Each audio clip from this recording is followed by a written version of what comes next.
बिस्मिल्लाहिर्रहमानिर्रहीम। अस्सलाम वालेकुम स्टूडेंट्स, आपको इकरा चैनल में वेलकम कहते हैं। इस चैनल का मकसद आपको कंप्यूटर साइंस की जो पंजाब टेक्स्ट बुक से एफिलिएटेड बुक का कोर्स है और जो सारी इंफॉर्मेशन है उसके बारे में डिटेल में एज अ लेक्चर, जैसे कि आपको स्कूल या अकेडमीज़ में दिया जाता है, वैसे बताना है। तो टाइम वेस्ट के बगैर हम अपना शुरू करते हैं लेक्चर। आज का पहला lecture computer science and IT 9th class, और मैं जो सबसे पहले कर रही हूँ वो है इंग्लिश मीडियम वर्जन। तो मैं इंग्लिश मीडियम वर्जन को लेके कंटिन्यू करूँगी और फिर आहिस्ता आहिस्ता से हम सारे टॉपिक्स को, अगर वो उर्दू मीडियम में चाहते हैं या किसी और क्लास से रिलेटेड है, उन सबको कवर करेंगे। सो सबसे पहले हम 9th class computer science IT Punjab curriculum and text book board Lahore की।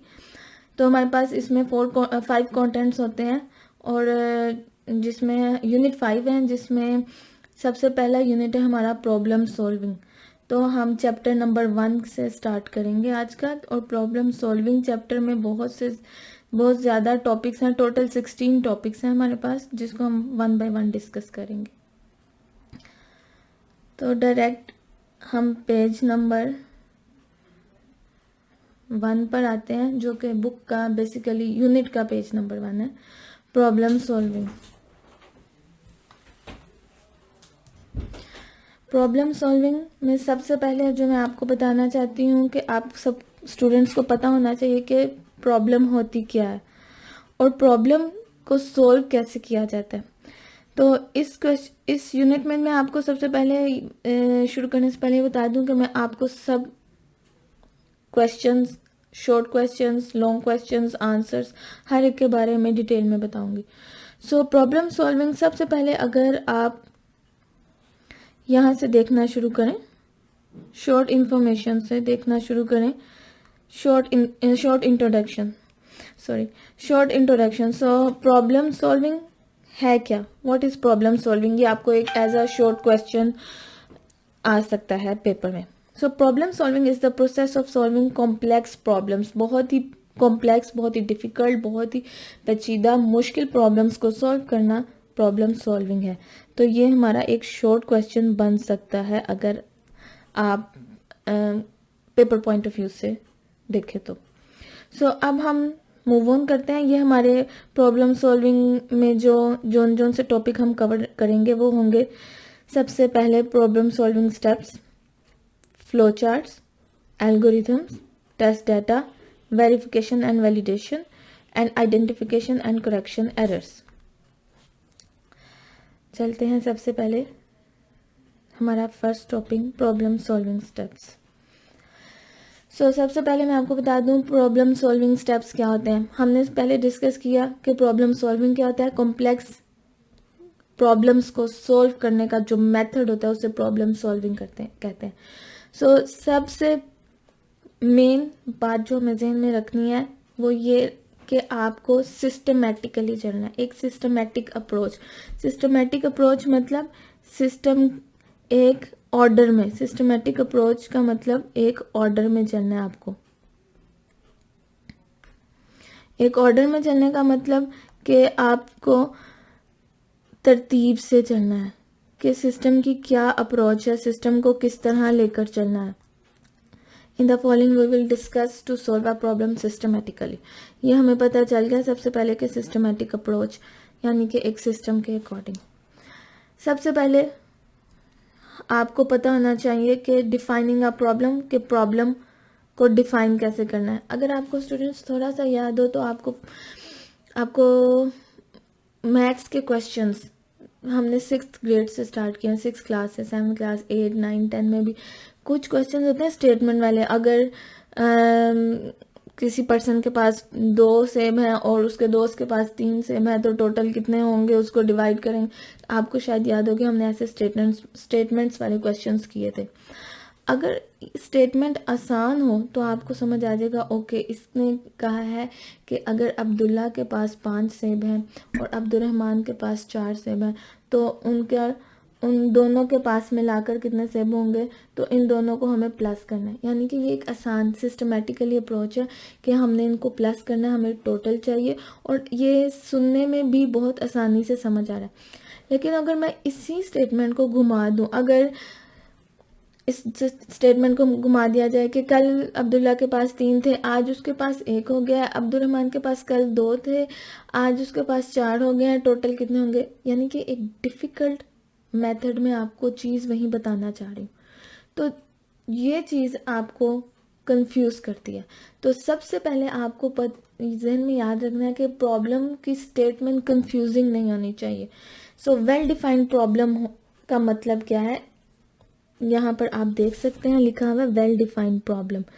अ well defined problem is the one that does not contain ambiguities.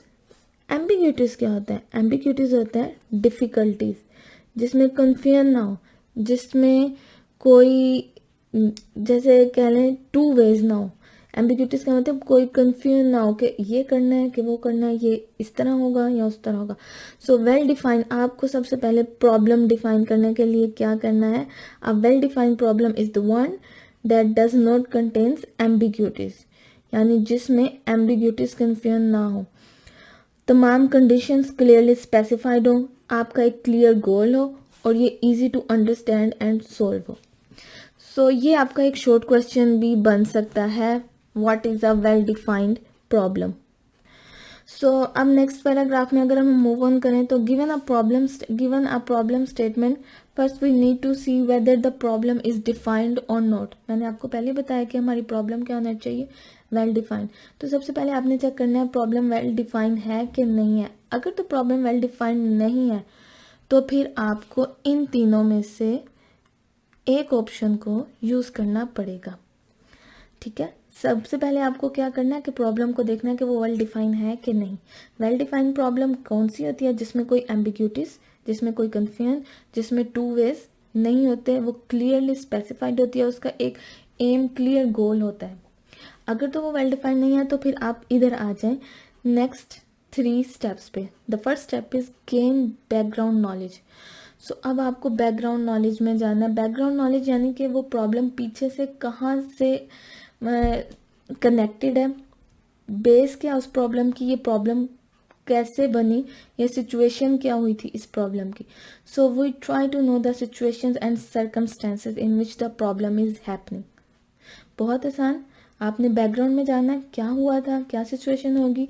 इस तरह से क्या होगा, आप आइडेंटिफाई कर सकेंगे, पहचान सकेंगे गिवन स्टेट को, गिवन प्रॉब्लम को, गिवन कन्फ्यूजन को। और ये इसी तरह it also helps to know that a good solution will look like, कि अब आपका सोल्यूशन अच्छा बन सकता है, कि आपका सोल्यूशन कैसा दिखेगा, कैसा होगा। How we shall be able to measure the solution. जैसे ही आप बैकग्राउंड पे जाएंगे तो आपको सबसे पहले क्या होगा, ये 3 आपने सबसे आसान तरीका इस पॉइंट को याद रखने का कि सबसे पहले अगर वेल डिफाइंड प्रॉब्लम नहीं है तो आपने गेन बैकग्राउंड नॉलेज वाले स्टेप पे जाना है। गेन बैकग्राउंड नॉलेज पे जब आप जाएंगे तो आपने सबसे पहले क्या देखना है कि सिचुएशन और सर्कमस्टेंसेस क्या हुए थे। इससे आपको किसकी हेल्प मिलेगी, आप प्रॉब्लम को आइडेंटिफाई कर सकेंगे, आप उसका गुड सोल्यूशन निकाल सकेंगे, आप मेजर द सोल्यूशन कर सकेंगे। तो ये 3 पॉइंट्स में आप पूरी पैराग्राफ को इजीली लर्न कर सकते हैं अगर आप ये 3 पॉइंट अपने माइंड में याद रखें। उसके बाद है use guesses. We try to guess the unknown information through appropriate guesses. अब आपने गेस करना है कि जो इन्फॉर्मेशन नहीं दी, हो सकता है इस पर्सन के साथ इस प्रॉब्लम के पीछे ये बैकग्राउंड है तो ये चीज़ हैपन हुई हो, गेस करने आपने। तो ये गेसेस आपको पीछे जो कुछ हुआ है उसका एक्सपीरियंस या जो हैपनिंग है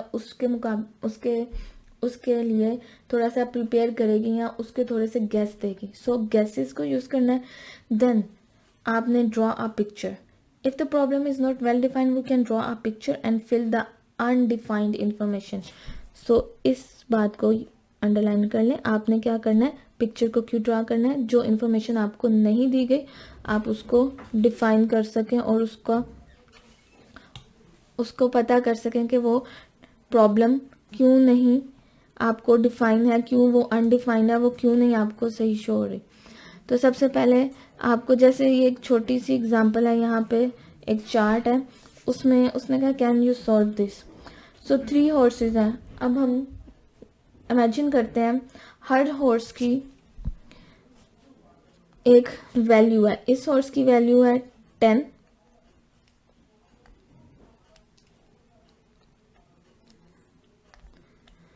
इस हॉर्स की वैल्यू भी है 10, इस हॉर्स की वैल्यू भी क्या है 10। तीनों हॉर्सेस की वैल्यू 10 है, तो मिला के अगर हम इनको प्लस करें तो इस हॉर्स की वैल्यू क्या बन जाएगी 30। तीनों हॉर्स की वैल्यू क्या बन जाएगी 30। क्लियर हो गया यहाँ तक। तो अब हमें उसने हॉर्स की वैल्यू नहीं बताई, हमें तो उसने सिर्फ 30 बताया। हमने क्या गेस किया कि इन हॉर्सेस की वैल्यू 10 10 10 होगी, तो ये प्लस करने से क्या हुआ 30 हो गए। अब यहाँ पे क्या हुआ होगा, हॉर्स की वैल्यू तो 10 है, हमें ऊपर पता चल गया सेकंड ऑप्शन में हॉर्स की वैल्यू तो 10 है। इनकी वैल्यू क्या होगी, आपके ख्याल में इनकी वैल्यू क्या होगी? मुझे लगता है हर इस सिंबल की वैल्यू होगी 4 एंड 4। तो जब भी अगर हमें 4 और 4 को प्लस करूं, 10 प्लस 4 प्लस 4, तो मेरे पास आएगा 18। तो अब मुझे पता चल गया कि इसकी वैल्यू 10 थी, इसकी वैल्यू 4 थी, इसकी वैल्यू भी 4 थी, तो वो इज इक्वल टू हो गया 18।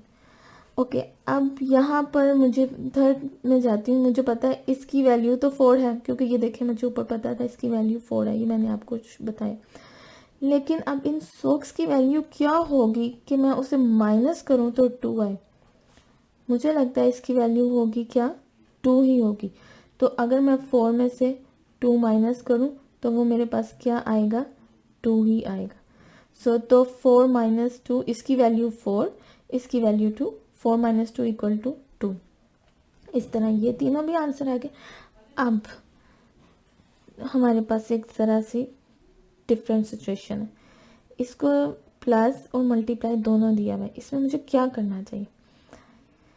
ओके, इसकी वैल्यू तो मेरे पास मुझे पता है 2 है, इसकी वैल्यू क्या है 10 है, और इसकी वैल्यू क्या है? Okay, move on to up. This symbol has value 4। तो ये 2 सिंबल्स थे, देखें तो एक ये सिंबल, एक ये सिंबल, ये 4 था। यहाँ पे ये सिंबल अकेला है, 2 नहीं है, 1 है। तो अब इसकी वैल्यू 4 की जगह क्या हो चुकी होगी 2। तो अब हमें क्या करना चाहिए? हमारे पास इस वक्त सॉक्स की वैल्यू है 2 प्लस हॉर्स की वैल्यू है 10 मल्टीप्लाई 2, ठीक है, इज इक्वल टू क्या होगा? अच्छा, अब आप में से कोई पहले इसे प्लस कर लेगा, कोई माइनस कर लेगा, कोई कुछ कर लेगा, लेकिन मैथ के रूल के मुताबिक पहले हमें क्या करना होता है? मल्टीप्लाई करना है। तो 10 multiply by 2 20, 20 plus 2 is equal to 22। So इसकी हमारे पास जो वैल्यू आएगी वो होगी 22।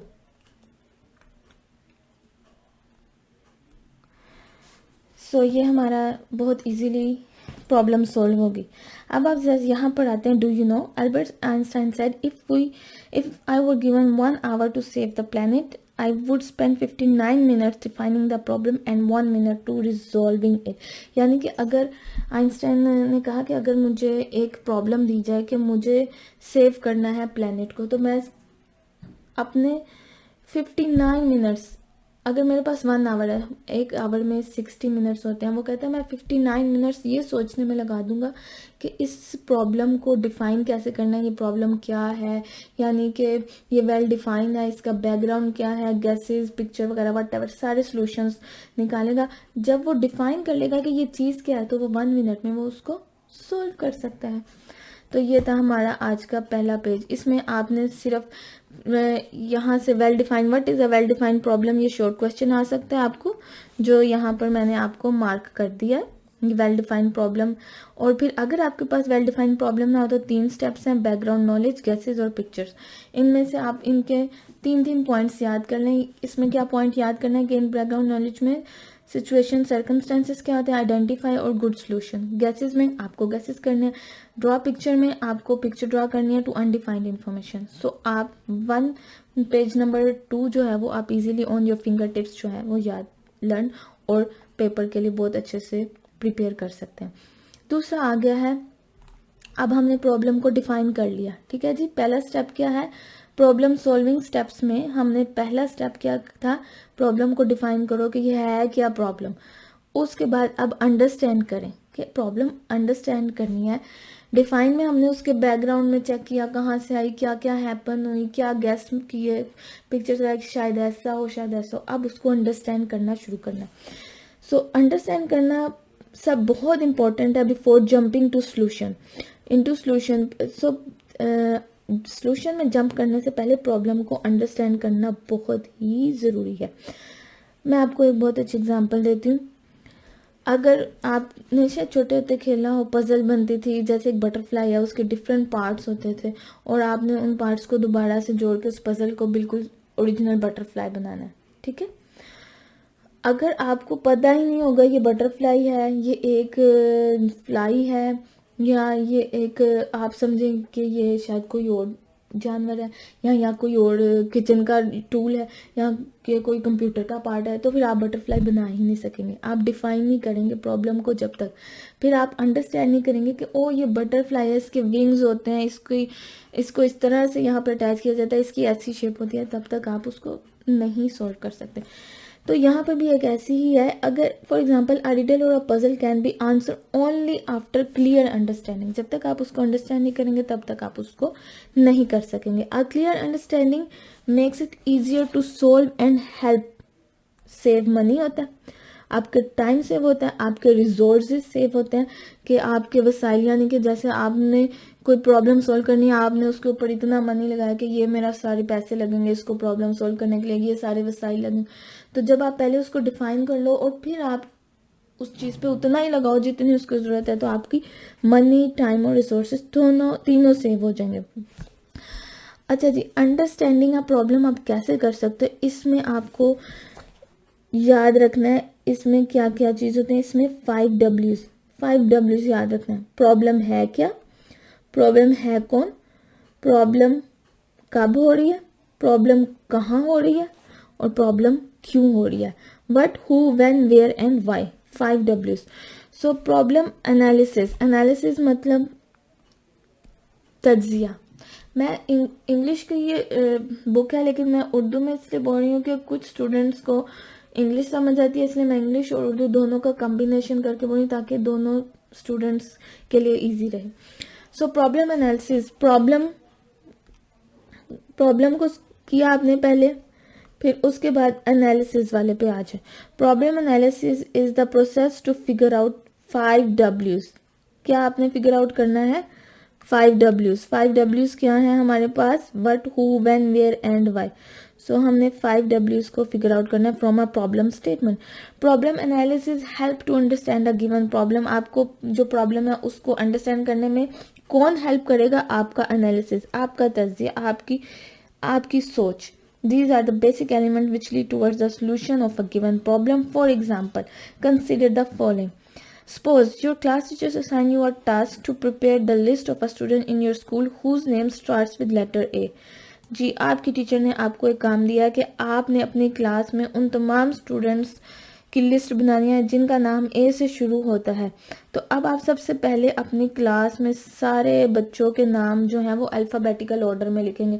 जिसका नाम ए से शुरू होता है सबसे पहले ए से, बी से, सी से, डी से, ई से, तो ऑटोमेटिकली आपके पास ए वाले नाम आ जाएंगे जब आप सब स्टूडेंट्स को ऑर्डर में करना शुरू करेंगे। And there is only 1 week to complete the task. और आपके पास सिर्फ 1 वीक है जी टास्क को कंप्लीट करने के लिए। सो 5 Ws को करते हैं। वट, प्रॉब्लम क्या है जी, list of students name starting with A. Who, कौन है प्रॉब्लम, किसकी प्रॉब्लम सॉल्व करनी है, students. Why, to prepare the directory of the students. शायद आपको याद हो कि फ़ोन डायरेक्टरी होती है, जैसे आजकल मोबाइल तो सबके पास है।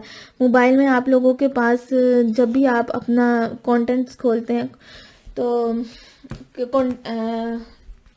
अपने फ़ोन में फ़ोन लिस्ट खोलते हैं, आप देखते हैं कि आपके पास कौन कौन से कॉन्टैक्ट्स हैं। तो कॉन्टैक्ट्स खोलते हैं जब भी, तो सबसे पहले ऊपर ए वाले कॉन्टैक्ट्स जिनके नाम ए से शुरू होते हैं, फिर बी से, फिर सी से। तो डायरेक्टरी बनानी हो तो भी हमें ये वाई हम क्यों ए से शुरू होने वाले स्टूडेंट्स के नाम करें, क्योंकि शायद टीचर ने स्टूडेंट्स की डायरेक्टरी बनानी है। कब? एक वीक है, कहाँ? स्कूल में। सो दिस आपकी जो 5 Ws है ना, आपकी प्रॉब्लम को सॉल्व करने में बहुत जो है ना वो इंफॉर्मेटिव और बहुत हेल्पफुल साबित होगी। So figure 1 2 from this figure, आप इधर आ जाइए, ये वाली figure, problem analysis solution. The metaphorical representation of a problem where the red light present a problem, yellow light represent analysis, and the green light is the solution. So problem analysis make us closer as a to a solution. बहुत ही important line, ये fill in the blank के तौर पे भी आ सकती है। Problem analysis make us closer to a solution. यहाँ पे आप वापस आ जाए इधर इस डायग्राम पे, सबसे पहले रेड डेंजर साइन यानी कि प्रॉब्लम, फिर आपने उसको अंडरस्टैंड किया, डिफाइन किया, अंडरस्टैंड किया, फिर आपको उसका क्या मिल गया? सोल्यूशन। तो यहाँ तक हमारे 3 पेज कवर होते हैं। नेक्स्ट वाले वीडियो में इंशाल्लाह हम बाकी पेज कवर करेंगे। इसी तरह 20 to 25 मिनट्स की एक वीडियो में आपको मुझसे 2 पेजेस कवर हो, 3 पेजेस कवर हो, 4 पेजेस कवर हो, मैं सारे पेजेस डिटेल में और बहुत इजी वे में कवर करूँगी। अगर आपको लगता है कि मुझे कोई इम्प्रूवमेंट करनी चाहिए, या आपको लगता है इसमें थोड़ी सी इन्हांसमेंट या थोड़ा सा वे डिफरेंट होना चाहिए, तो हमें अपनी राय से ज़रूर आगाह कीजिएगा। और कोई भी न्यू टॉपिक या किसी भी टॉपिक के बारे में आपको इन्फॉर्मेशन चाहिए तो ज़रूर बताइएगा। हम उसको कंप्लीट करके या हम उसको अपलोड करके आपके लिए ज़रूर इजी वे में प्रिपेयर करेंगे। अपना ख्याल रखिएगा, हम सबको दुआ में याद रखिएगा। इकरा चैनल पे आज के लिए इतना ही, इजाज़त दीजिए, अल्लाह हाफिज़।